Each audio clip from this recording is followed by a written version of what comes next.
अम्ब त्वाम् अनुसन्दधामि भगवद्गीते भवद्वेषिणीम्। ओम नमो भगवते वासुदेवाय। আমরা আগের দিন আগের ক্লাসে আর কি 22 নম্বর শ্লোক পর্যন্ত করেছিলাম, যেখানে ভগবান বলছেন যে যারা আমার অনন্য চিন্তা করে তাদের আমি যোগক্ষেম বহন করি। সেই প্রসঙ্গে অনেক উদাহরণ আমরা আলোচনা করেছিলাম। অর্জুন মিশ্রের কথা বলেছিলাম যে দদাম মেহম নয় বহম মেহমই হবে, উনি সিদ্ধান্তে এসেছিলেন। তার আগে আমরা কর্মকাণ্ড নিয়ে সামান্য আলোচনা করেছিলাম। আজকে 23 নম্বর থেকে আলোচনা করব। 23 নম্বর শ্লোকে ভগবান কি বলছেন? নবম অধ্যায় 23 নম্বর শ্লোক, ইয়প্যন্য দেবতা ভক্তা যজন্তে শ্রদ্ধয়ান্বিতা তেপি মামেব কন্তে যজন্তি অবধি পূর্বকম। এখন আমরা 20-21 নম্বর শ্লোকে দেখলাম দেবতার উপাসনা এখন করা হচ্ছে, সর্বকামনার জন্যই হোক বা জাগতিক ফল। ওটা একটা জগৎ, স্বর্গ একটা জগৎ, 14 ভুবনের অন্তর্গত। তো সেই যে দেবতাদের উপাসনা এবং ভগবান তার উপাসনা, এর মধ্যে পার্থক্যটা কোথায়, সেটা এই শ্লোকে পরিষ্কার হবে আমাদের। যে যারা অন্য দেবতাদের শ্রদ্ধার সঙ্গে শ্রদ্ধান্বিতা, অর্থাৎ আস্তিক্য বুদ্ধি যুক্ত হয়ে যখন ভজনা করছেন, ভজন ইয়াজন্তে উপাসনা করছেন, ভগবান বলছেন তারাও আমারই পূজা করে, আমারই উপাসনা করে। তেপি মামেব কুন্তি, হে কুন্তি পুত্র, তেপি মামেব, আমাকেই ইয়াজন্তি, আমাকেই পূজা করে, আমারই উপাসনা করে। কিন্তু একটা গুরুত্বপূর্ণ শব্দ বলেছে, এই শব্দটা আমাদের খুব মনোযোগ সহকারে ভাবতে হবে। অবিধিপূর্বকম। এই অবিধিপূর্বকম আর বিধিপূর্বকম কি, ভাষ্যকার টিকারা আলোচনা করেছেন যে অবিধিপূর্বক বলতে অজ্ঞান বশত, অজ্ঞানতা থেকে, জানি না আমরা, না জেনে আমরা। যদি এটা বিধিপূর্বক, সংকীর্ণ অর্থ হচ্ছে দেবতাদের মধ্যে সেই ভগবানই আছেন এই অর্থে, কিন্তু বৃহত্তর অর্থে যদি ধরি তাহলে বিধিপূর্বক মানে, অবিধিপূর্বক মানে হচ্ছে আমরা যাদেরকে ভালোবেসেছি, তারা তারা তাদের যাদেরকে পূজা করেছি, উপাসনা করেছি, কারণ ভগবান তো সর্বময়, কিন্তু আমরা সেটা জানি না। না জানার জন্য আমরা যে ভালোবেসেছি তাকেই ভালোবেসেছি, আমরা যে ঘৃণা করেছি তাকেই ঘৃণা করেছি, সেবা করেছি তাকেই সেবা করেছি, তারই সেবা হয়েছে। স্নেহ, প্রেম, বন্ধুত্ব যা হয়েছে সব তার সঙ্গে। আমি আপনি কখনো ভগবান ছাড়া কোনো কিছু দেখিনি, কারোর সঙ্গে মিশিনি, এমনকি আমি নিজেও তাই। তো এখানে প্রশ্ন হচ্ছে যে সমস্ত দেবতার মধ্যে যখন তিনি আছেন, তিনি ছাড়া যখন কিছু নেই, তাহলে যারা অন্য দেবতার ভক্ত উপাসনা করে এদের মধ্যে কোনো পার্থক্য থাকার কথা নয়। কারণ আমরা আগে দেখলাম যে বসু, রুদ্র, আদিত্য এদের যে পূজা করছে, আরাধনা করছে ভক্তরা, সকাম ভক্ত যারা কামকামী ব্যক্তিগণ, তারা কিন্তু এই অনন্য চিন্তা এবং জ্ঞানা পরিচয় সেই ভগবানের ভজনা করছেন না। তাহলে এই দুজনের মধ্যে পার্থক্যটা কোথায়, এই কনফিউশনটা তৈরি হতে পারে। সেই কারণে শ্রীকৃষ্ণ এই উত্তরটা এইখানে দিলেন যে যারা উপাসনা করে বসু প্রভৃতিকে, তারা কিন্তু আমারই উপাসনা করছে ওই জ্যোতিষ্ঠম বা সোমযাগ প্রভৃতির মাধ্যমে, কিন্তু তারা মানে আমার অন্যান্য যে ভক্ত তাদের মতো যে উপাসনা করলেও এই উপাসনার মধ্যে একটু পার্থক্য হচ্ছে, তারা অবিধিপূর্বক করে, জানে না। অবিধি মানে অজ্ঞান, সেইভাবে করে। অর্থাৎ তারা আমি যে সর্বস্বরূপ, সৃষ্টি স্থিতি প্রলয় করছি, সর্বাত্মক দেবতা, এটা জানে না। না জেনে আলাদা করে যে বসু বা আদিত্য, এরা হচ্ছে রুদ্র, এরা কি, এদের এদের উপাসনার দ্বারা সমজাগ প্রভৃতির করে শুদ্ধ হয়ে সে স্বর্গে যাবে, তারপর ক্ষীণে পুণ্যে মর্তলোকে বিশান্তি। এই যে ব্যাপারটা, এটা কিন্তু সমস্ত পূজা, সমস্ত আরাধনা, সমস্ত কিছুর ফল, কর্ম সব ভগবানকেই করা হচ্ছে, কারণ তিনি সর্বস্বরূপ।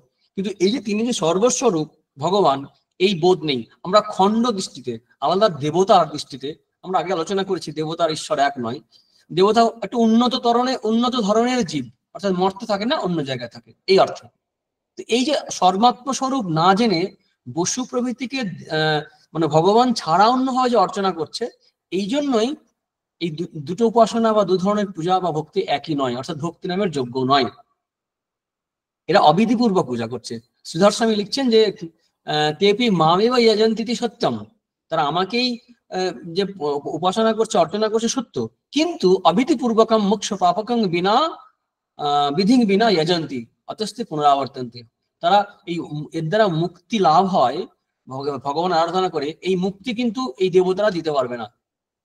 অবিধিপূর্বকম মোক্ষ পাপকং বিধি বিনা যজন্তি, অর্থাৎ এই মুক্তিদাতা, ভক্তিদাতা, এমনকি ভক্তিদাতা দ্বৈতবাদের দিক থেকে বলতে গেলে এই ভক্তি মুক্তি দান কিন্তু স্বয়ং ভগবানই করতে পারেন, দেবতারা নয়। কারণ 30 নম্বর শ্লোকে আরেক জায়গায় শ্রীদর্শনী পরে আমরা পাবো, সেখানে টিকাতে বলছেন যে অপৃথক্ত্বেন পৃথক দেবতা আপনি বাসুদেব ইতি বুদ্ধা, মানে আলাদা করে ভগবানই বাসুদেবী তিনি যে অপৃথক রূপে সমস্ত দেবতার মধ্যে আছে। এই যেমন ইন্দ্র রূপে, আমার অর্থ যখন যজ্ঞ করা হচ্ছে তখন তো ইন্দ্ররূপী আদিত্যকে প্রণাম, বা ইন্দ্ররূপী গোবিন্দকে প্রণাম, বা আদিত্যরূপী গোবিন্দকে প্রণাম, এটা আমরা বলছি না। আমরা গোবিন্দকে গোবিন্দ হিসাবে, আদিত্যকে আদিত্য, ইন্দ্রকে ইন্দ্র আলাদাভাবে করছি। কিন্তু আমার মানে মন্নাথ জগন্নাথ, আমার যে ইষ্ট, তিনি যে সবের মধ্যে আছেন, এই বোধটা আমাদের থাকে না। এই বোধ না থাকার জন্য এবং ভক্তি মুক্তির কামনা না করে সকাম ভাবে উপাসনা করার জন্য এটাকে বলছেন অবিধি পূর্বকম।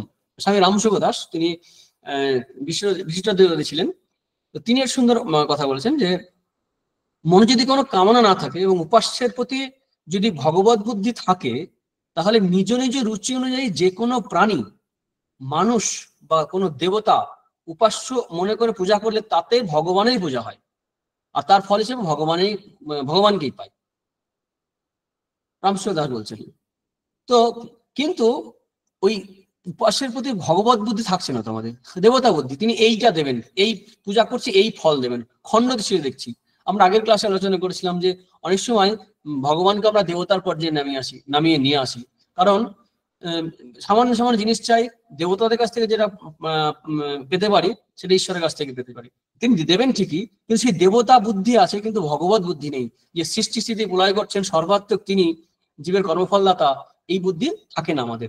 ভগবানই সব, যারই উপাসনা করা হয় না কেন অন্যভাবে তারই উপাসনা করা হয়। একটা স্তোত্র আছে,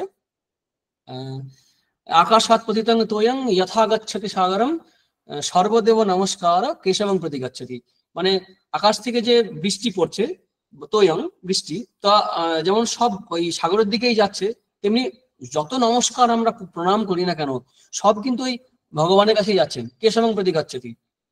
তো এটা হলেও কি হবে, আমরা যে পূজা করছি সেই পূজার ভাব অনুসারে কিন্তু আমাদের লাভ হয়, যেমন ভাব তেমনি লাভ। তিনি ভাবগ্রাহী জনার্দন, আমরা যেরকম ভাবে পূজা করি, যে ভাবে নিই, খণ্ড দৃষ্টিতে, বৃহৎ দৃষ্টিতে, যেভাবে নিই না কেন, সামগ্রিক দৃষ্টিতে, সেভাবেই আমরা ফল লাভ করব। পূজারী বা পূজক ফল লাভ করবে তার নিজের নিজের ভাব অনুসারে।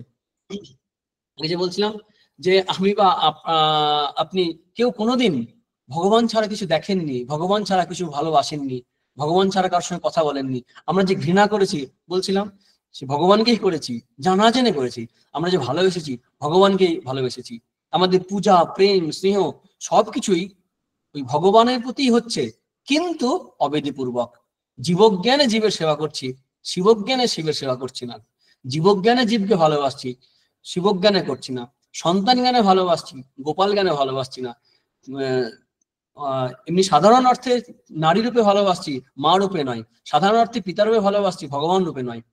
এই কথাটা আমরা আগের ক্লাসে বলেছিলাম, আলোচনা করেছিলাম, যে শ্রীরামকৃষ্ণ বলছেন যে যেমন আত্মীয় মমতা, মানে মা বাবা ভাই বোন এদের প্রতি যে ভালোবাসা, সেটা হচ্ছে আত্মীয় মমতা। আমরা যাদের ভালোবাসছি তাদেরকেই আমরা যদি ভগবান জ্ঞানে ভালোবাসি তাহলেই হয়ে যায়। কিন্তু না, এখানে ভালোবাসাটা আছে বটে, সেখানে কিন্তু অবিধিপূর্বক হয়ে যাচ্ছে। অর্থাৎ এই ভালোবাসায়, এই জাগতিক প্রেম, জাগতিক স্নেহ, এটাই কিন্তু ভগবত প্রেম, ভক্তিতে উন্নীত হতে পারে যদি আমার ভগবত বুদ্ধি থাকে। এটা থাকে না।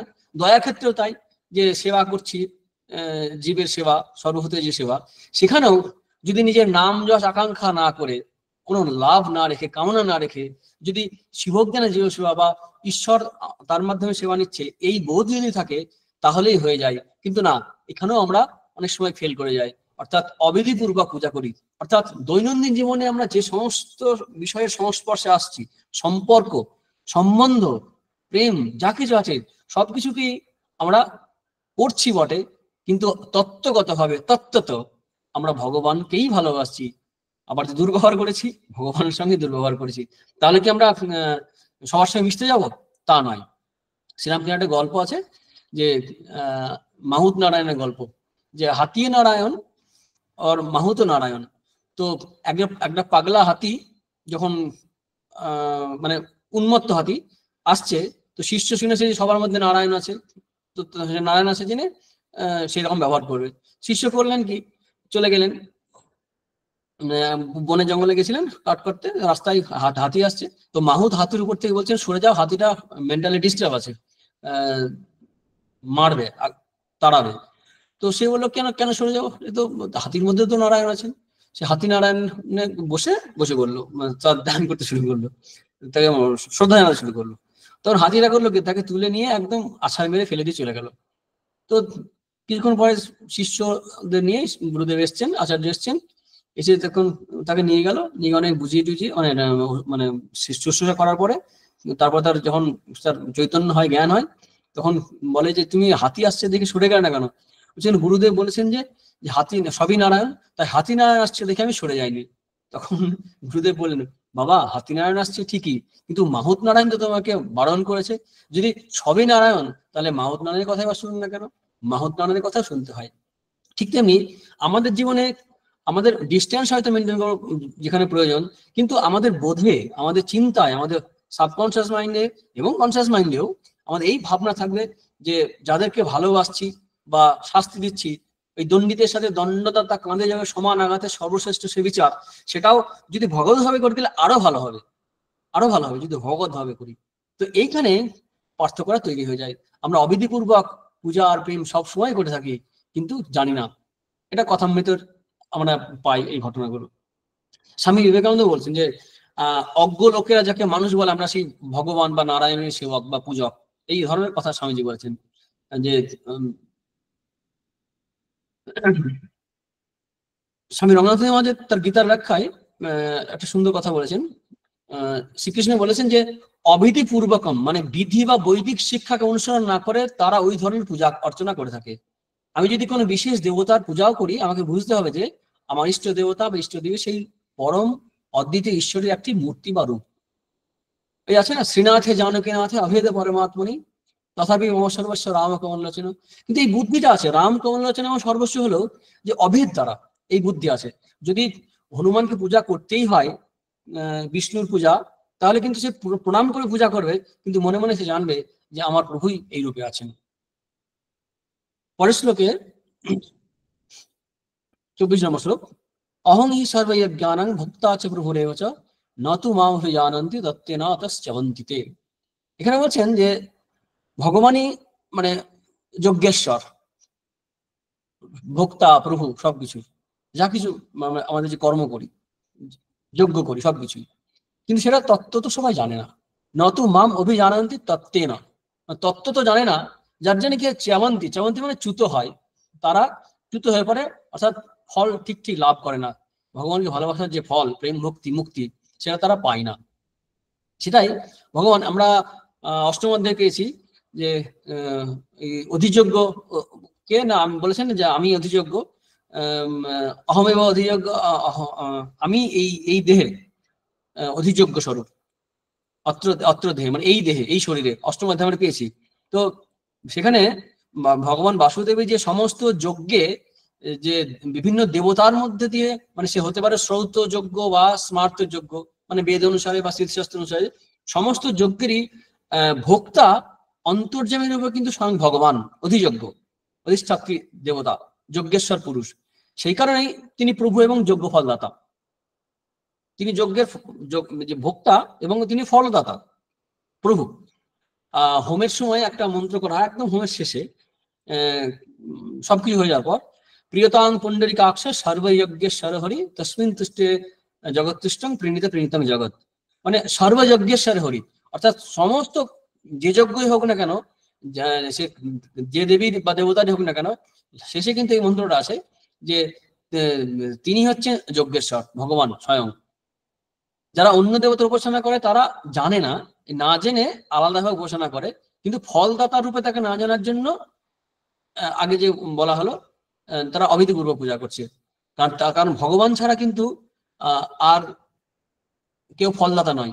কিন্তু আলাদা করে করার জন্য যেটা হয়েছে কি, যেটা আমরা দেখলাম যে ওই যে যজ্ঞ করে স্বর্গে যাচ্ছে, তা ভগবান এখানে তো ভগবান জ্ঞানে করছে না, তারা দেবতা জ্ঞানে করছে, এবং দেবতা জ্ঞানে যজ্ঞ আদি করার ফলে স্বর্গে যাবে এই ভাবনা নিয়ে করছে।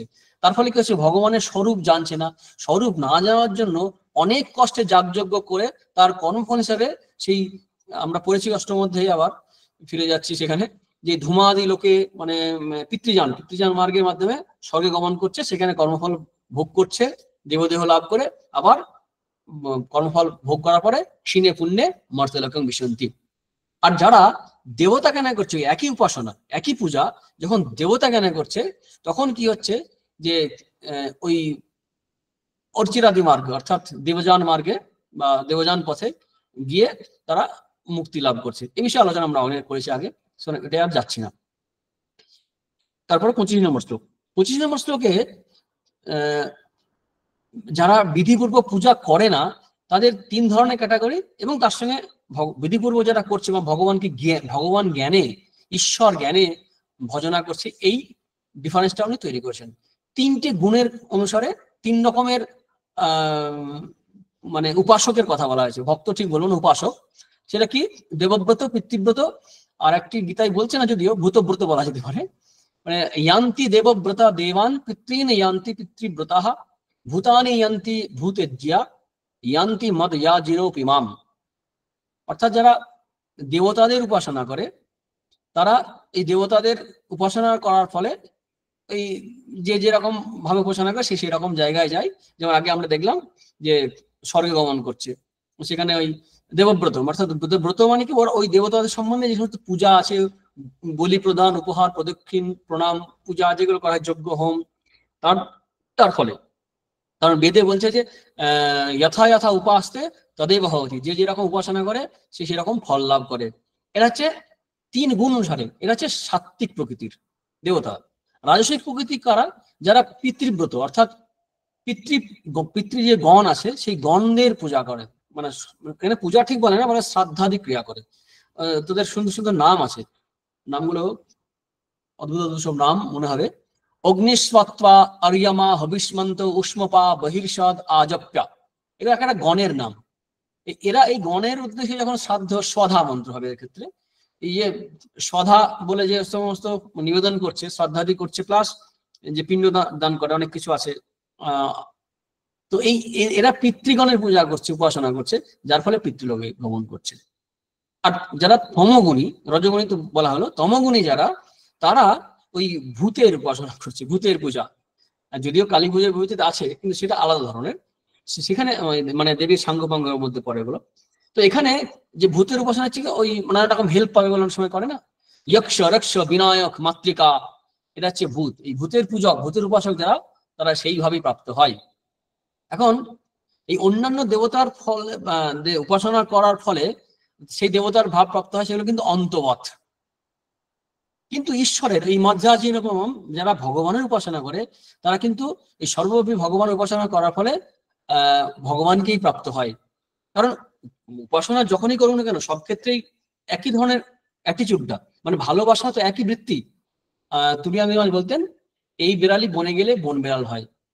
তো এই মনই, যে মনে আমি বিষয়াসক্ত হয়ে আছি, বিষয় বুদ্ধি অনুসারে ভালোবাসি জগৎ সংসারকে, সেটা যদি ঈশ্বর বুদ্ধিতে করি, অর্থাৎ এই মনই যদি ভগবানকে ভালোবাসি, তাহলে এটাই ভক্তি হয়ে যাবে। ঠিক তেমনি আমাদের এই যে মন, এই মনকে যদি ভগবত বুদ্ধিতে যদি উপাসনা করি, অর্থাৎ ওখানেও মন দিয়ে ভালোবাসছি, পূজা করছি, উপাসনা করছি, এখানেও তাই করছি, কিন্তু পার্থক্য হচ্ছে কি, আমাদের দৃষ্টিভঙ্গির পার্থক্য, ভাবের পার্থক্য। এখানে যদি এই ভগবান ভাবে বা ভগবত ভাবে যদি করি, তাহলে সমান কষ্ট, সমান পরিশ্রম হলেও ফলটা হবে অনন্ত।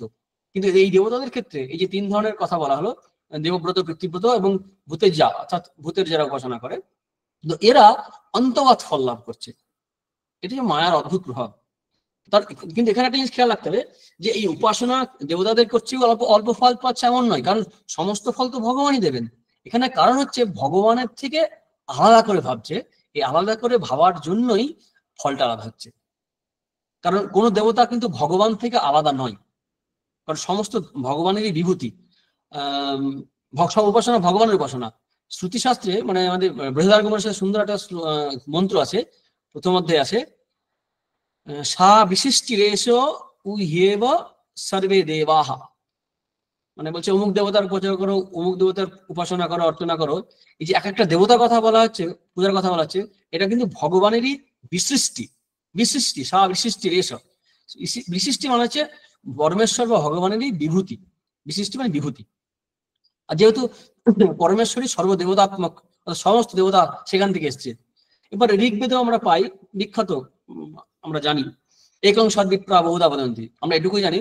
আরো আছে যে একং সদ্বিপ্রা বহুধা বদন্তি অগ্নিং ইয়মং মাতরিস্মানমাহু, অর্থাৎ বিপ্রা মানে বিজ্ঞ ব্যক্তিগণ সৎস্বরূপ ব্রহ্মকেই অগ্নি, মাতরিস্বা, ইয়ম প্রভৃতি নামে অভিহিত করে। অর্থাৎ সেই একই ঈশ্বর নানা রূপে আছেন। এটা তো দেবতাদের ক্ষেত্রে। আরো বিস্তৃত আকারে বলতে গেলে আমরা যদি ওই পুরুষ সূক্তমে পড়ি, ভগবান থেকেই সবকিছু হয়েছে, এমনকি দশম অধ্যায়ে পাবো একাংশে স্থিত জগৎ, সমস্ত জগৎ তিনিই আছেন জগৎ সংসার সবকিছুর মধ্যে। কিন্তু আমাদের সেই বোধ থাকে না, যার জন্য আমরা আলাদাভাবে উপাসনা করি।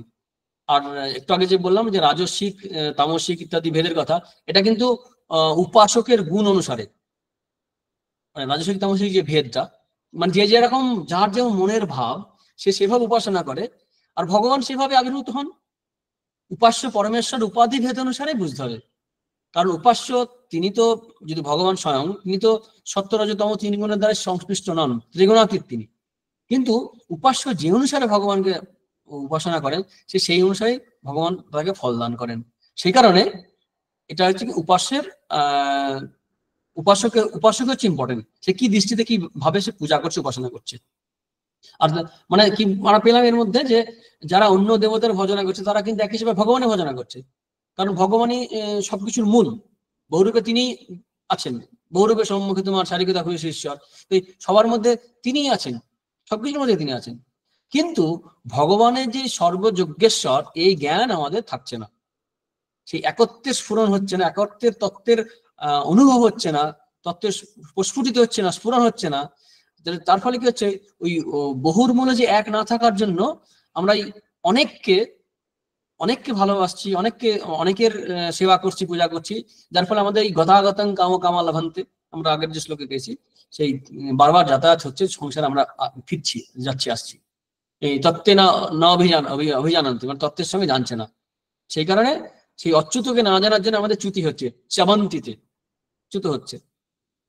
যে স্তরে আছে তার কাছে যদি মানে সে সেই অনুসারে তার জ্ঞান হয়, ভাবনা হয়, চিন্তা ভাবনা হয়, আমাদের তাই হয়, আর সেই অনুসারে উপাসনা করি, আর সেই অনুসারে আমরা ফল পাই। উপাসনার আমাদের সাধকের মনের যে প্রবৃত্তি হয়, সে সেই বিষয়ে তখন আস্তে আস্তে অনুরক্ত হয়, তখন অন্য বিষয়গুলো আমাদের ভালো লাগে না, অন্য বিষয়গুলো আমরা পছন্দ করি না। কিন্তু এটা ক্রমবিকাশের পথে ধীরে ধীরে হয়। সবার একই সঙ্গে বললেই যে বাসুদেব সর্বমিত্তি মহাত্মা সুদুর্লভ আগে বলেছেন, এটা অনেক সময় আমাদের পক্ষে সম্ভব হয় না। এবার বিখ্যাত শ্লোক আছে, খুব বহুবার আলোচিত হয়, 26 নম্বর শ্লোক, পত্রাং পুষ্প, মানে এটা হচ্ছে কি যে এবার ভগবান কিভাবে পূজা করবে, উপাসনা করবে। এ তো অনেকক্ষণ ধরে ফিলোসফি বলা হলো যে সত্য রজতম গুণে, কিন্তু ভগবানকে যে মধ্যাজি যে বলেছেন, তো ভগবানকে উপাসনাটা করবে কিভাবে, বলছেন সবভাবে করতে পারে, দ্রব্য দিয়ে করতে পারে, এবং যে কর্ম করছে, তাই যা কাজ করছে আমরা সেই কাজ দিয়ে করতে পারি। এই 26 নম্বর শ্লোকে দ্রব্য দিয়ে কথা বলছেন, দ্রব্য দান, যা কিছু জিনিসপত্র দেওয়া। আর একটা হচ্ছে আমাদের যা কিছু কর্ম করছে, আমাদের প্রচেষ্টা, তাও ভগবানকে দেওয়া যেতে পারে। 26 এবং 27 নম্বর শ্লোক অসাধারণ শ্লোক, ভক্তজনের কাছে খুবই প্রিয় শ্লোক এই দুটি। কি বলছেন, পত্রং পুষ্পং ফলং তোয়ং ইয়ো মে ভক্তা প্রয়চ্ছতি তদহং ভক্তি উপহিতম আসনামি প্রযত আত্মনঃ। 26 নম্বর শ্লোক, মানে পত্র পুষ্প ফল জল তোয়, যা ভক্তি ভরে আমাকে দেওয়া যাবে, সেই ভক্তি, দুবার সেই ভক্তি কথাটা, তদহং ভক্তি উপহৃতম, ভক্তির দ্বারা যা কিছু দেওয়া হচ্ছে, উপহৃত দেওয়া হচ্ছে ভগবানকে উপহার হিসেবে, পূজা হিসাবে, তিনি সেটা গ্রহণ করেন, অস্নামী ভক্ষণ করেন ভক্তের।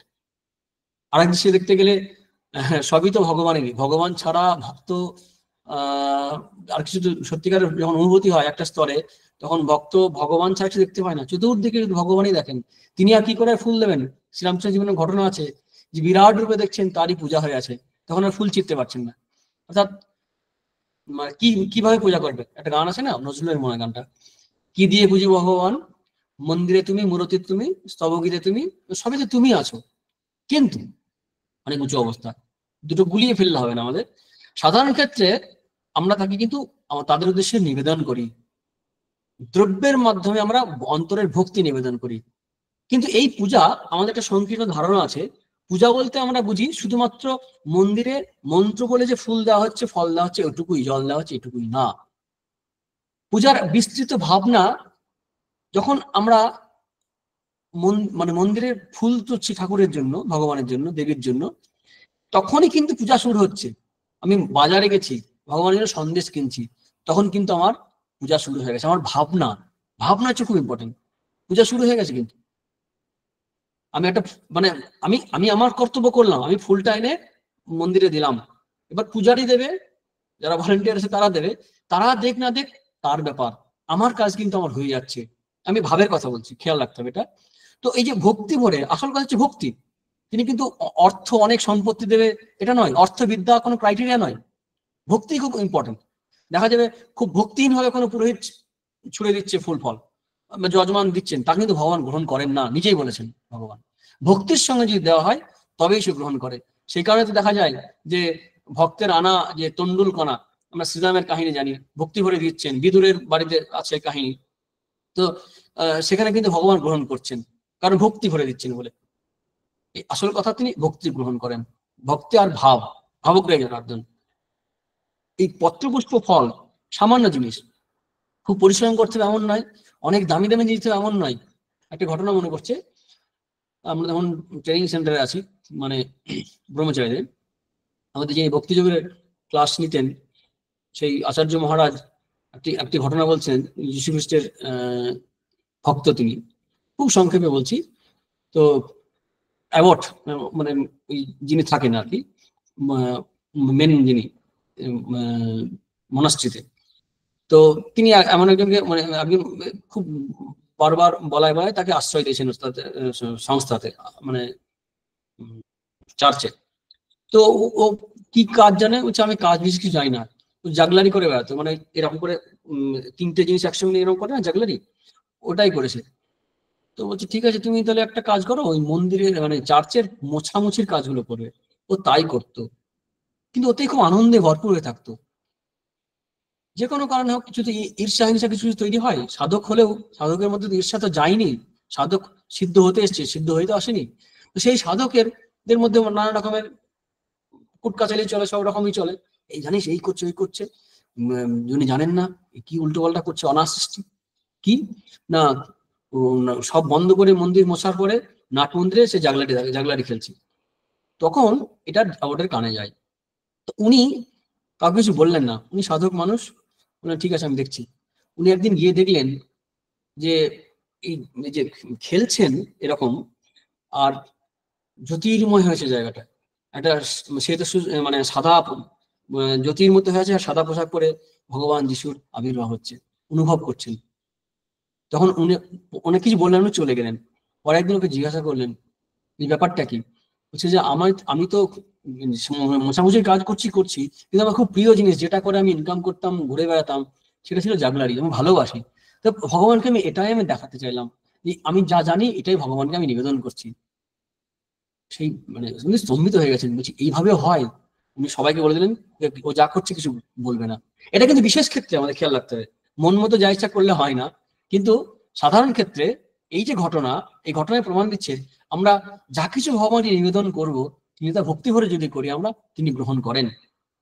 অর্থাৎ তিনি টাকা পয়সা থাকলেই গ্রহণ করবেন, পাণ্ডিত্য থাকলেই, বড় বড় সংস্কৃত মন্ত্র বললেই তিনি গ্রহণ করবেন এমন নয়। ভক্তি, মূল কথা হচ্ছে ভক্তি। অস্নামী, তিনি ভক্ষণ করেন।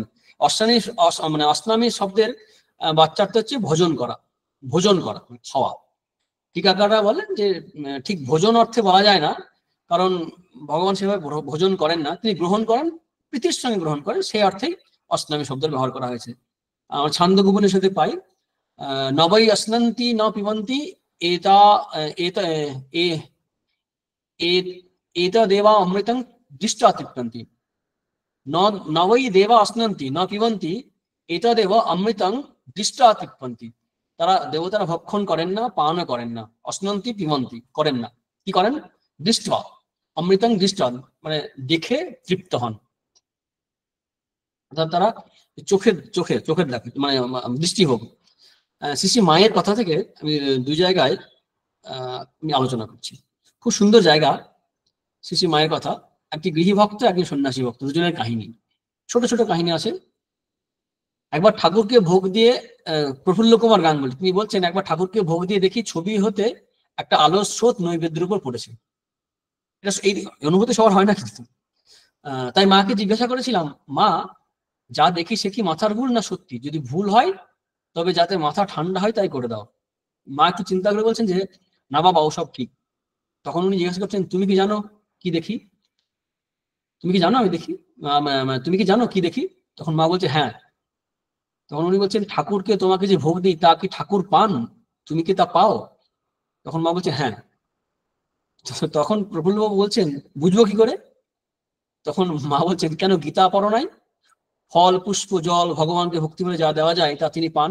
এই শ্লোক যে শ্লোকে আমরা পড়ছি এখন, এই শ্লোকের এখানে একদম সরাসরি পেয়ে যাচ্ছি যে গীতা পড়ো নাই, ফল পুষ্প জল ভগবানকে ভক্তি করে যা দেওয়া যায় তা তিনি পান। এই উত্তরে বিস্মিত হয়ে তিনি বলেছিলেন, তবে কি তুমি ভগবান? এই কথা শুনে মা হেসে উঠেছিলেন। এটা একটি ভক্তের কথা গেল। স্বামী অরূপানন্দজি মহারাজ, মানে শ্রী মায়ের কথায় মানে অর্ধেকটা প্রায় এনারই সংগ্রহ। তো এই মায়ের কথায় অরূপানন্দজি মহারাজ প্রশ্ন করছেন, ছবিতে কি ঠাকুর আছেন? মা বলছেন আছেন না, ছায়া কায়া সমান, ছবি তো তার ছায়া। তখন উনি প্রশ্ন করছেন, সব ছবিতেই কি তিনি আছেন? তখন মা বলছে হ্যাঁ, সব ছবিতে আছেন। কিভাবে? মা বলছেন, ডাকতে ডাকতে ছবিতে তার আবির্ভাব হয়। তারপর আবার প্রশ্ন করছেন, আচ্ছা ঠাকুরকে যে সব ভোগ দাও তাকে ঠাকুর খান? মা বলছেন হ্যাঁ খান। তখন উনি প্রশ্ন করছেন রূপানন্দজি মহারাজ, রাসবিহারী মহারাজ, কই চিহ্ন দেখি না কেন? তখন মা বলছেন, এইটা খুব ইম্পর্টেন্ট আমাদের কাছে যে আলোচনা আমরা করছি, তার চোখ থেকে একটি জ্যোতি বের হয়ে সব জিনিস চুষছে দেখে, তার অমৃত স্পর্শে সেটি আবার পরিপূর্ণ হয়, তাই কমে না। তারপরে বলছেন, তার খাবার কি দরকার? তিনি ভক্তের সন্তোষের জন্য আসেন, খান। প্রসাদ খেলে চিত্তশুদ্ধি হয়, এমনি অন্ন খেলে চিত্ত মলিন হয়। তখন প্রশ্ন করেন, সত্য কি ঠাকুর খান? শ্রী মা বলছেন, হ্যাঁ আমি দেখি কিনা যে ঠাকুর খেলেন কিনা দেখি, ঠাকুর খেতে বসেন, খান। তখন উনি প্রশ্ন করছেন, রাসবিহারী মহারাজ তুমি দেখো? যে হ্যাঁ, কারোটা দেখি তিনি খেলেন, কারোটা হয়তো দৃষ্টিমাত্র করলেন। তা তোমার কি সব জিনিস সবসময় খেতে ভালো লাগে? না সকলের জিনিস খেতে পারো? অমনি যার যেমন ভাব ভক্তি, ভক্তিটিই প্রধান। এখানেও মা এই যে কথাটা বললাম ভক্তি, যেটা দুবার এই শ্লোকে বলছেন, ভক্তির দ্বারা ভক্তিয়া, তো এই ভক্তি হচ্ছে খুব ইম্পর্টেন্ট, ভক্তিটিই প্রধান। শ্রী মা সারদাজি বলছেন ভক্তিটিই প্রধান। তো পত্রং পুষ্পং ফলন্তং, যে ভক্তি ভরে যা কিছু, তুলসী পাতা থেকে শুরু করে গঙ্গার জল, বাজারের ফল, গাছের ফল, এই যে আমরা ভক্তি ভরে যে দিই ভগবানকে, সেগুলো তিনি গ্রহণ করেন। ভক্তি ভরে দেওয়ার কথা অনেক উদাহরণ আছে, মহাভারতে আছে। দ্রৌপদী খুব বিপদে পড়েছিলেন আমরা জানি, যখন ওই দুর্বাসা মুনি বলেছিলেন যে এখন ভোজন করবেন, তখন খাওয়া দাওয়া হয়ে গেছে, কি করা যায়?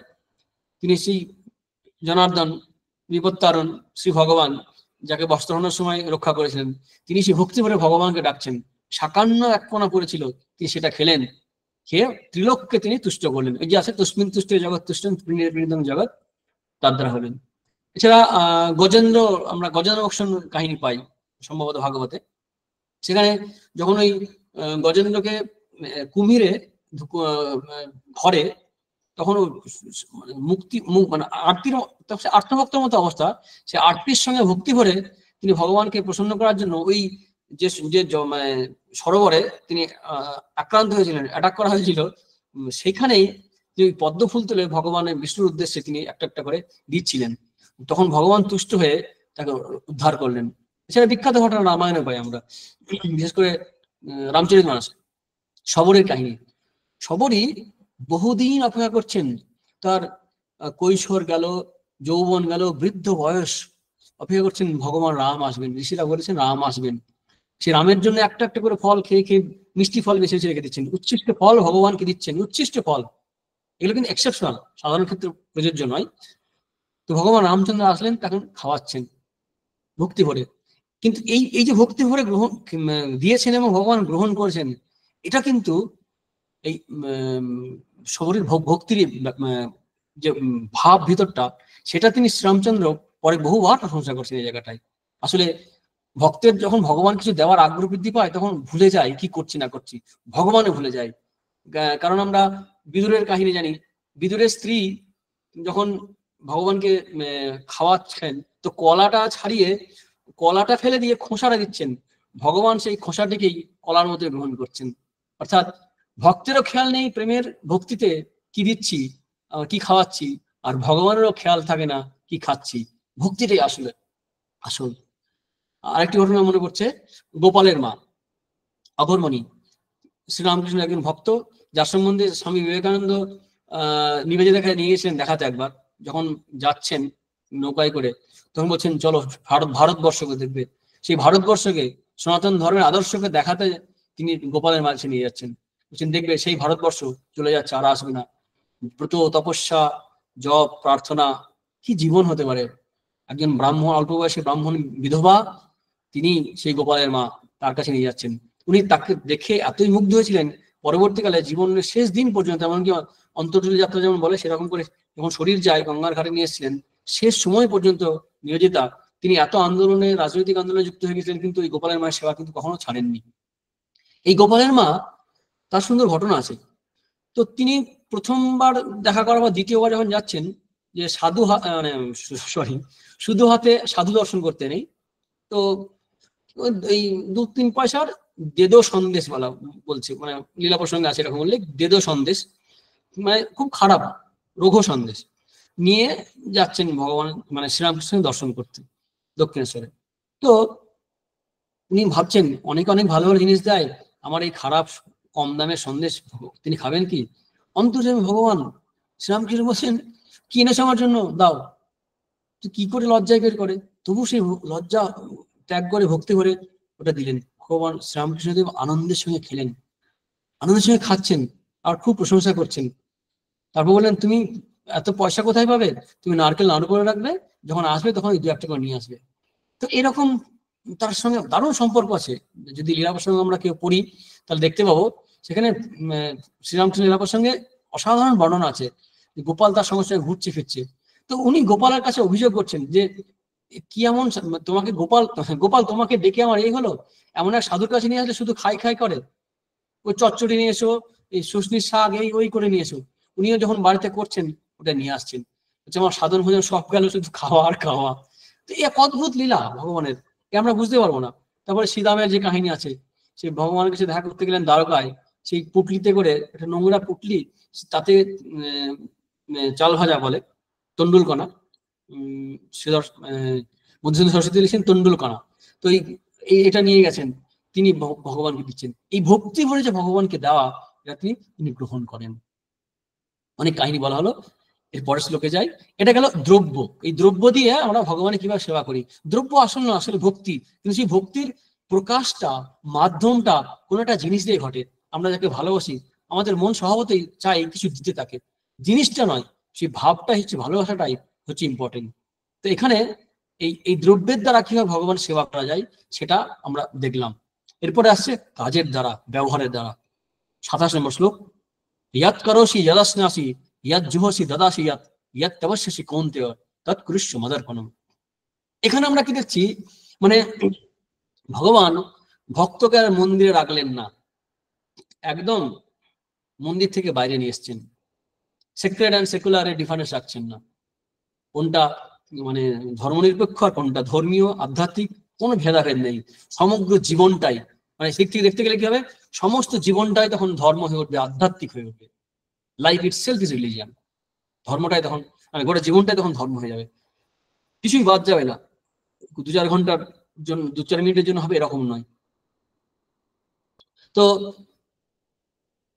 মানে সমস্ত জীবনটাই রূপান্তরিত হতে পারে। যেটা নিবেদিতা স্বামী বিবেকানন্দের বাণী রচনার ভূমিকায় বলেছেন, সেক্রেড অ্যান্ড সেকুলারের ডিফারেন্স থাকছে না, যে সবটাই তখন মানে ধর্ম হয়ে যাচ্ছে।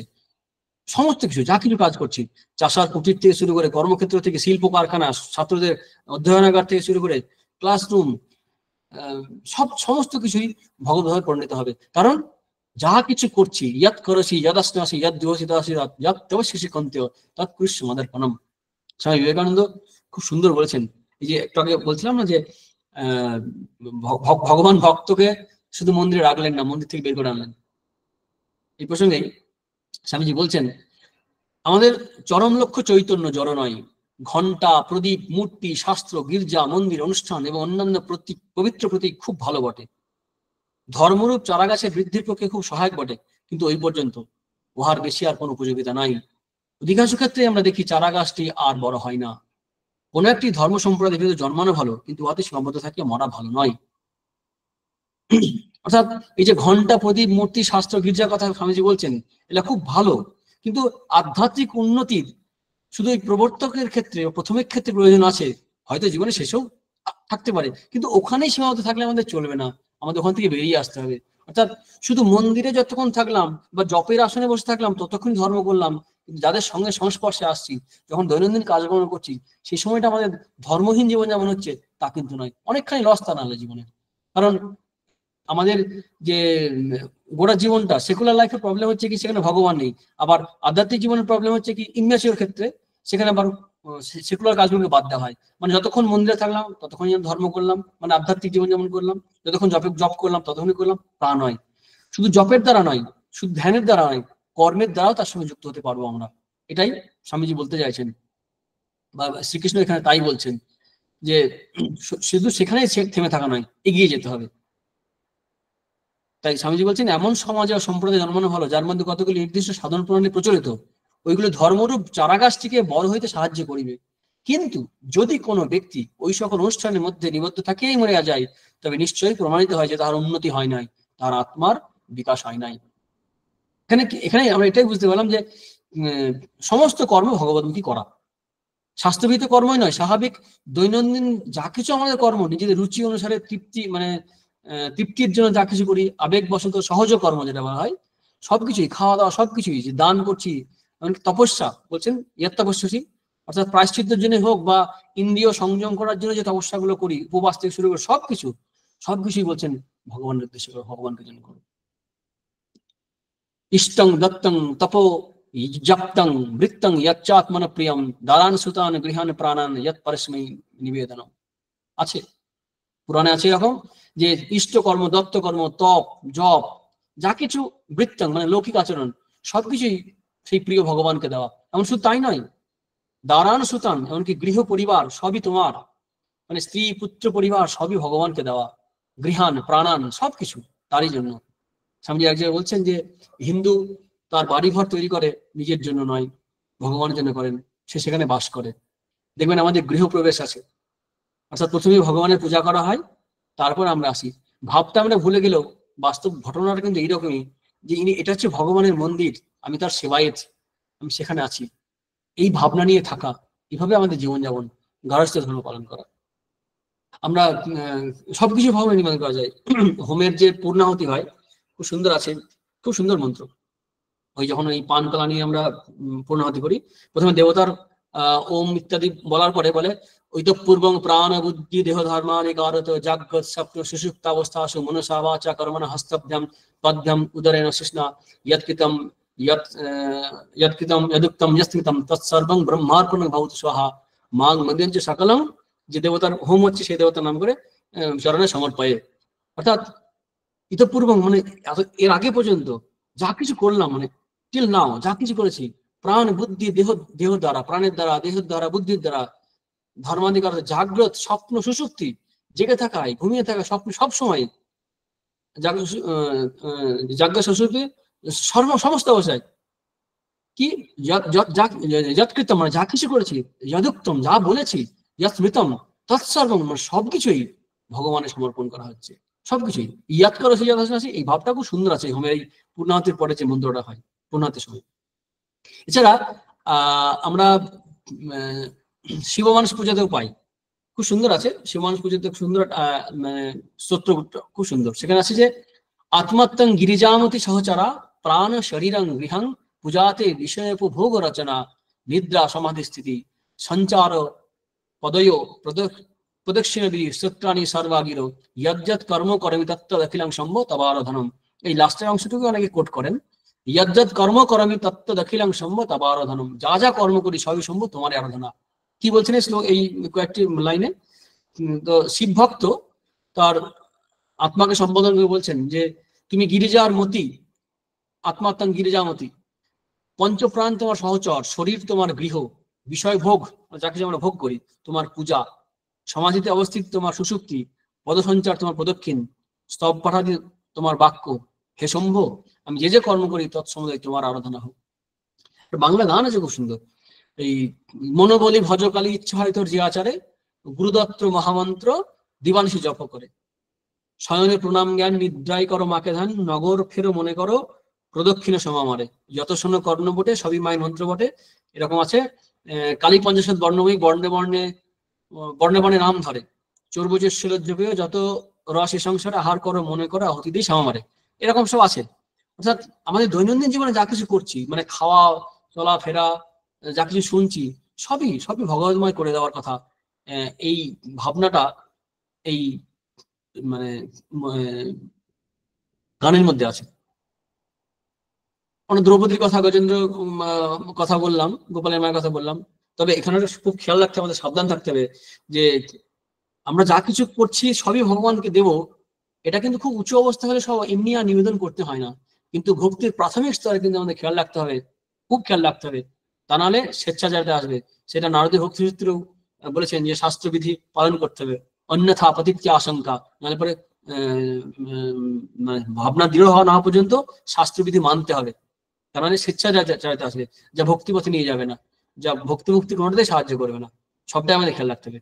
এই প্রথম আর দ্বিতীয় শ্লোকে আমরা মানে প্রথম মানে 26 আর 27 আর কি, 26 দ্রব্যদান পেলাম আর 27 সমস্ত কর্মের বিষয়গুলো আমরা পেলাম।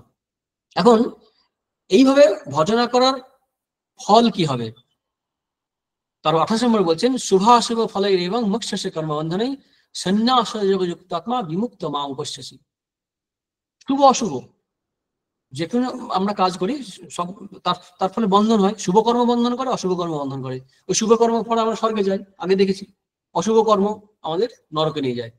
তো কিন্তু আলটিমেটলি আমাদের আত্মার পক্ষে বন্ধনের কারণ শুভ অশুভ সব কর্মই। তো সেই কর্ম থেকে, সেই কর্মের বন্ধন থেকে মোক্ষ আসে। এবং শুভ অশুভ ফলে, এবং মানে কি, এই যে দ্রব্যদানের দ্বারা যে উপাসনা বা কর্ম যা কিছু করছে আমরা, যে নিবেদন ভগবানকে, দ্বিতীয় শ্লোকে সমস্ত কর্মের যে কথা বলা হলো, তার দ্বারা তুমি কর্মের বন্ধন থেকে মুক্ত হবে। সে ঘটনাটা কি ঘটছে? সন্ন্যাসী যোগযুক্ত আত্মা হচ্ছে। সন্ন্যাস যোগ মানে এখানে কিন্তু মানে গেরুয়া পড়া বা সন্ন্যাস গ্রহণ করা নয়, এখানে সমস্ত কর্মের সন্ন্যাসের কথা বলা হচ্ছে। টিকাকারা বলছেন যে সমস্ত কর্ম ভগবানকে সমর্পণ করা রূপ যে যোগ, সেই যোগকেই বলা হচ্ছে তার দ্বারা চিত্তশুদ্ধি হবে। চিত্তশোধক যোগ চিত্তশুদ্ধি করে, এখানে সন্ন্যাস যোগের দ্বারা চিত্তশুদ্ধি হবে। অর্থাৎ সমস্ত কর্মের ফল ভগবানের অর্পণ করা হচ্ছে। ইয়াত করে সে সব দিচ্ছি ভগবানকে, তার দ্বারা কি হবে? মুক্ত হবে। আর মুক্ত হয়ে কি হবে? আমাকেই প্রাপ্ত হবে। এখানে টিকাকারা দুই রকম ব্যাখ্যা করে, যে জীবিত কালে মুক্ত হবে, অর্থাৎ জীবন মুক্ত হবে, আর মুক্তির পরে, মৃত্যুর পরে বিদেহ মুক্তি হবে, অর্থাৎ শরীর গেলে। আর ভক্তি আঙ্গেলে যারা আলোচনা করেন তারা বলেন ভগবানের কাছে নিত্যধামের বাস করবেন। এই স্বরূপ সাহিত্য আমরা আলোচনা করেছি এই ধরনের কথা। 28 নম্বর শ্লোক, এই হচ্ছে ফল। এই দুটো শ্লোকে কি মানে ভক্তের তার আচরণ ব্যবহার সম্বন্ধে বলা হলো, 28 নম্বরে ফল বলা হলো। এখন 29 নম্বরে ভগবান তার বিরুদ্ধে যে অভিযোগগুলো হয় সেটা ঠিক নয়, সেটা উনি বলছেন। কি অভিযোগ করে? যে ভগবানের ভক্তদের কি ভালোবাসে, আমাদেরকে ভালোবাসে না। ভগবান সবাইকে ভালোবাসেন, ভগবান সবার কাছেই সবার জন্যই আছে, নিরপেক্ষ। আমি যাই না বলে ভগবান আমার কাছে আসেন না। ভগবান আছেনই আমার কাছেই, মানে আকাশে সূর্য আসেই, আমি চোখ বন্ধ করে রাখলে অন্ধকার দেখবো, চোখ খুলে আলো পাবো। সমহং সর্বভূতেষু ন মে দৃশ্যস্তি ন প্রিয়ঃ ইয়ে ভজন্তি তুমাং ভক্তা ময়ি তেষু চাপ্যহম। আমি সমস্ত জীবের মধ্যে সমান, আমার কোনো প্রিয় নেই, অপ্রিয় নেই, সর্বভূতে আমি সমান। কিন্তু যারা আমাকে ভক্তি করে ভজনা করে, ইয়ে ভজন্তি তুমাং ভক্তা তু, কিন্তু যারা আমাকে ভজনা করে তারা, তাদের মধ্যে আমি থাকি। আমি তো সবেতেই থাকি, কিন্তু তারা আমাতে থাকে। ভাগবতের একটা সুন্দর শ্লোক আছে, নাহিস্তি প্রিয় কশ্চিৎ না প্রিয় স্বপরোপি বা আত্মতৎসর্বভূতানাং সর্বভূত প্রিয় হরি। মানে ভগবান বলছেন ভাগবতে যে ভগবান বলছে আমার কোনো প্রিয় নেই, না অস্তি প্রিয়, মানে ভগবানের কোনো প্রিয় নেই, না কশ্চিৎ অপ্রিয়, কেউ অপ্রিয় নেই, স্বপর আপন এবং পর নেই, আত্মত্তা তথা তিনি সর্বব্যাপী পরমাত্মা, সর্বভূতানাং সর্বভূত প্রিয় হরি। এখন প্রবলেমটা হচ্ছে কোথায়, মানে সূর্যের আলো সব জায়গায় যদি পড়ে, উদাহরণটা এরকম দেয় অনেকে, কিন্তু আয়নাতে দর্পণে যখন প্রতিবিম্ব পড়ে তখন সেটা বুঝতে পারি। অর্থাৎ সব জায়গায় আলো পড়লেও স্বচ্ছ পদার্থে যদি আলো পড়ে তখন বস্তুটাকে দেখতে পারি আমরা। অস্বচ্ছ পদার্থে হলে কিন্তু আমরা সেখানে সেই মানে বস্তুতে সেই আলো দেখতে পাই না। সেরকম ভক্তের হৃদয় মন চিত্ত যখন শুদ্ধ হয় সেখানেই ভগবানের প্রকাশ হয়, তা নাহলে হয় না।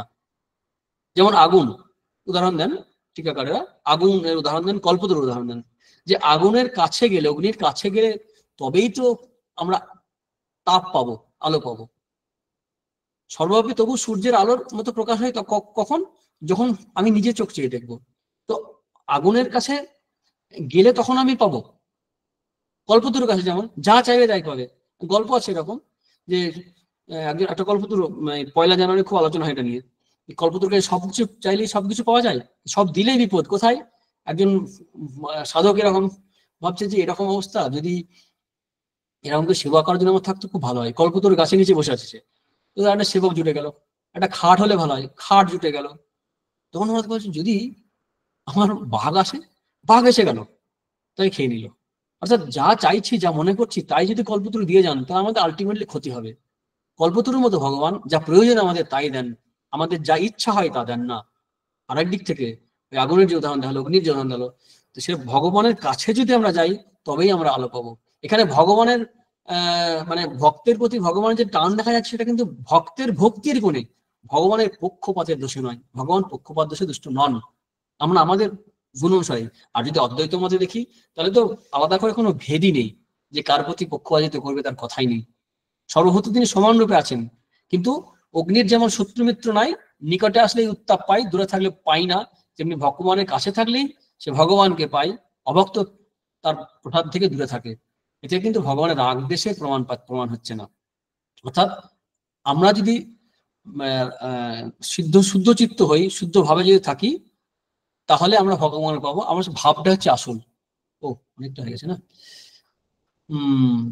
29 নম্বর শ্লোক, সেটা হচ্ছে ভগবান সর্বভূতে সমান হলেও তার প্রিয় অপ্রিয় কেউ নাই, কিন্তু যদি ভগবানকে আমরা ভালোবাসি তাহলে ভগবান আমার কাছে প্রিয় হবে, তিনি তখন এগিয়ে আসবেন।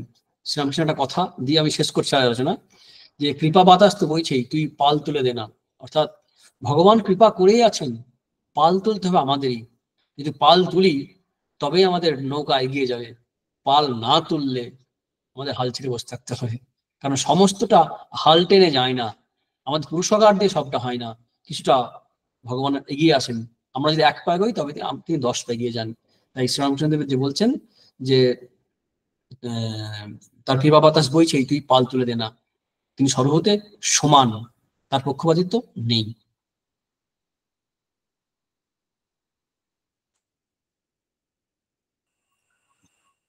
আমরা এতক্ষণ মহারাজের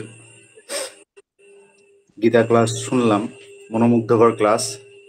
ঈশ্বরের কর্মার্পণ তত্ত্ব, কিভাবে আমরা ঈশ্বরের নিকট নিজেদের কর্ম নিবেদন করব এবং ভক্তির দ্বারা কিভাবে ঈশ্বরকে আমরা পাবো, এই সমস্ত তত্ত্ব মহারাজের মুখ থেকে খুব সুন্দরভাবে শুনলাম। এখন যদি আমাদের কোনো প্রশ্ন থেকে থাকে, জিজ্ঞাসা থেকে থাকে, আজকের ক্লাসের প্রসঙ্গভূত বা পূর্ব ক্লাসের প্রসঙ্গভূত, তো এখন আমরা জিজ্ঞেস করতে পারি মহারাজকে।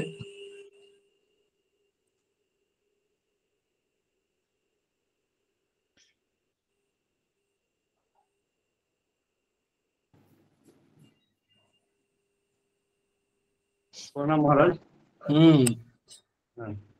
বলো।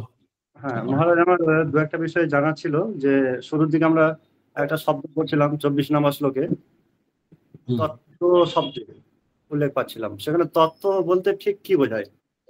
তত্ত্ব বলতে এই যে ভগবানের আসল স্বরূপ জানা, মানে তত্ত্ব বলতে অর্থাৎ এই নবম অধ্যায়ে কি আছে যে রাজবিদ্যা রাজগুজ যোগ আছে। রাজবিদ্যা বলতে ব্যাখ্যাকাররা বলেন সেই তার নির্গুণ নিরাকার সর্বব্যাপী যে স্বরূপের কথা, হ্যাঁ, সেটাকে বলে আর কি। কিন্তু এরকম নয় যে এই যে মায়া তথা বিধান সর্ব জায়গা অব্যক্ত মূর্তি আমরা পড়েছি, তো অব্যক্ত মূর্তি সর্বব্যাপী তিনি সেই রূপেই নন, তিনি সগুণও বটেন নির্গুণও বটেন। তিনি যেমন সর্বব্যাপী তিনি স্থানে স্থানে তিনি প্রকাশিত হন। আমরা দশমতে দেখবো বিভিন্ন জায়গায় তিনি কিভাবে ম্যানিফেস্টেড হচ্ছেন, প্রকাশিত হচ্ছেন, ভক্তের হৃদয়ে প্রকাশিত হচ্ছেন। তো তত্ত্ব তো জানা মানে তাকে এই সার্বিক ভাবে জানা, মানে শাস্ত্র পড়তে পড়তে যেটা মনে হচ্ছে আমাদের, তাই না, যে ভগবানকে শুধু মানে ভগবান রূপেই জানা, ক্ষুদ্র দেবতা রূপে নয়। তিনি সৃষ্টি স্থিতি প্রলয় করছেন, তিনি সবকিছুর মূল, ভূত ভাবন গতি ভর্তা প্রভুষাক, সেগুলো আলোচনা করে এসেছি। তিনি এই অর্থে জানা ভগবানকে, অর্থাৎ দেবতা রূপে নয়। তিনি শুধুমাত্র কৃষ্ণকে যশোদানন্দন রূপে নয়, বা শ্রীরামকৃষ্ণকে চন্দ্রমণি নন্দন রূপে নয়, তাকে ভগবান রূপে জানা। এটাই হচ্ছে তত্ত্ব জানা। তার সগুণ এবং নির্গুণ তার যে রূপ আছে সেভাবে জানা। আর ভগবান তো কোনো রূপ নেই, তিনি কৃষ্ণ হয়ে এসছেন, ভগবান কৃষ্ণই শুধু নন, তিনি চৈতন্য হয়ে এসছেন, তিনি শ্রী চৈতন্য মহাপ্রভুই শুধু নন, তিনি রামকৃষ্ণ হয়েছেন, তিনি রামকৃষ্ণ শুধুমাত্র নন, তিনি সর্বরূপেই আসতে পারেন, এমনকি ভক্তের কল্পনাতেও আসতে পারেন। আমরা আগের দিন বলছিলাম না, প্রয়োজন অনুসারে আসেন, প্রয়োজন অনুসারে রূপ ধারণ করেন। যেমন হিরণ্যকশিপু বধ করার জন্য তিনি এমন একটা অদ্ভুত রূপ ধারণ করলেন যা কোনো অজনীজা, আর কোনো মানে মাতৃগর্ভ থেকে আসেননি, প্রকটিত হলেন। এই তত্ত্ব জানা হচ্ছে ভগবানের স্বরূপটা জানা, ঠিক আছে? এই তত্ত্ব জানা তত্ত্ব তিনি সৃষ্টিতে প্রলয় করছেন সর্বব্যাপী, এই অর্থে ভগবান অর্থে।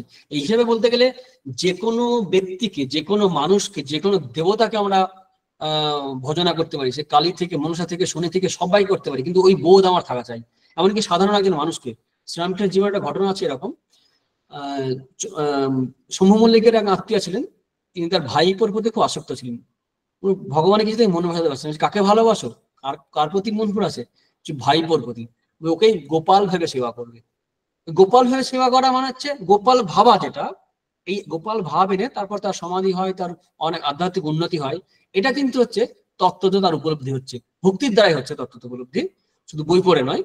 তো এই তত্ত্বত জানা মানে ভক্তির দ্বারা জ্ঞান হওয়া, বা জ্ঞানের দ্বারাও জ্ঞান, যাই বললেন, অর্থাৎ ভগবানকে সার্বিক রূপে সর্বতভাবে জানা, এই তত্ত্বত জানা, ঠিক আছে? হ্যাঁ বলে। আর কয়েকটা প্রশ্ন বলছিল, আর কি প্রশ্ন ছিল একটা? স্বপন, হ্যালো, শোনা যাচ্ছে? কেটে গেছে মনে হচ্ছে। হ্যাঁ মনে শোনা যাচ্ছে না, স্বপন মনে হয় শুনতে পাচ্ছি না। ওর আর একটা কি প্রশ্ন ছিল বললো, দু একটা প্রশ্ন বলছিল। হ্যাঁ মহারাজ, নেটওয়ার্ক চলে যাচ্ছে মাঝে মাঝে। আর সেটা হলো যে আমরা তো অনেক আলোচনার মাধ্যমে বারবার শুনতে পাচ্ছি যে ভগবান সব জায়গাতেই আছেন, সর্বত্র। ওইটাই তত্ত্ব জানা বলতে, ওটাই বলছি, তত্ত্ব তো জানা। আমি সাধারণভাবে আমরা না এই ভগবানকেও আমরা তত্ত্ব তো জানি না তো, যেখানে আমার ব্যবহারটা সেভাবে হয়। একটা ব্যবহার বলতে মনে পড়লো শ্রী মায়ের জীবনের ঘটনা। একটা উদাহরণ দিয়ে বলছেন যে ভগবান সবাইকে চিনতে পারে,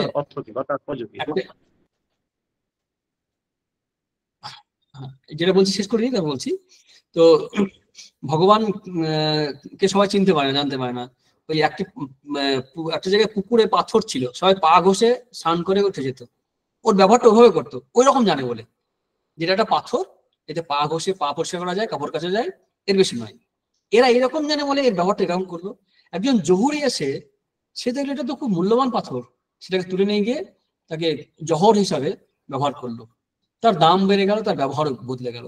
তো এই জানলে পরে তার ব্যবহার বদলে যায়। আমরা যদি তত্ত্ব তো জানি ভগবানকে, তখন ভগবানের কাছ থেকে, যেমন নরেন্দ্রনাথ দত্ত শ্রী মা কালীর যে দর্শন পেলেন, মা ঠাকুর বলে আজ মঙ্গলবার যা চাইবে তাই পাবি, তিনি গিয়ে কিন্তু আর এই সাংসারিক কিছু চাইতে পারলেন না। কারণ দেখলেন যে লাউ কুমড়ো চাওয়ার মতো হবে রাজাকে তুষ্ট করে, যে যিনি ভক্তি মুক্তি প্রদায়িনী, তার কাছে সাংসারিক কিছু চাইবো কেন? তার ভক্তের সে স্বামীজির নরেন্দ্রনাথের তার মনেরও সেই অবস্থা, সে অনুসারে সেরকম চাইলেন, অর্থাৎ ব্যবহারটা বদলে গেল, আচরণটা বদলে গেল। তত্ত্ব জানলে পর আমাদের আচরণ বদলে যাবে। সবার পক্ষে তত্ত্ব জানা একদিনে সম্ভব নয়। আমরা যে জীবনের যে স্তরে আছি সেই স্তর থেকে আমরা সেভাবে গ্রহণ করবো।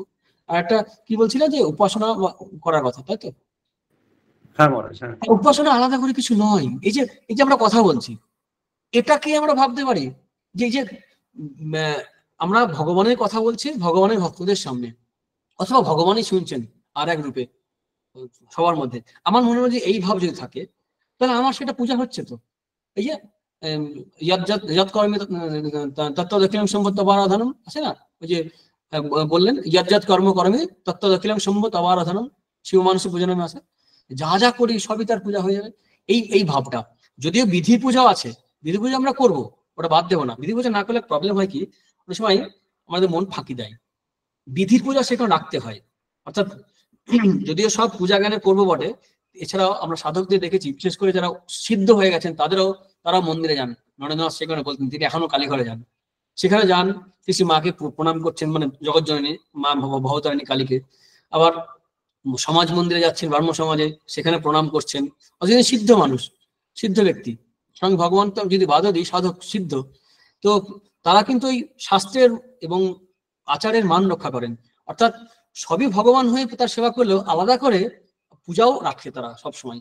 পূজা, তপস্যা, সাধ্যায় সবগুলো রাখেন তারা, কিন্তু তাদের ম্যাচুরিটি এসে যায়।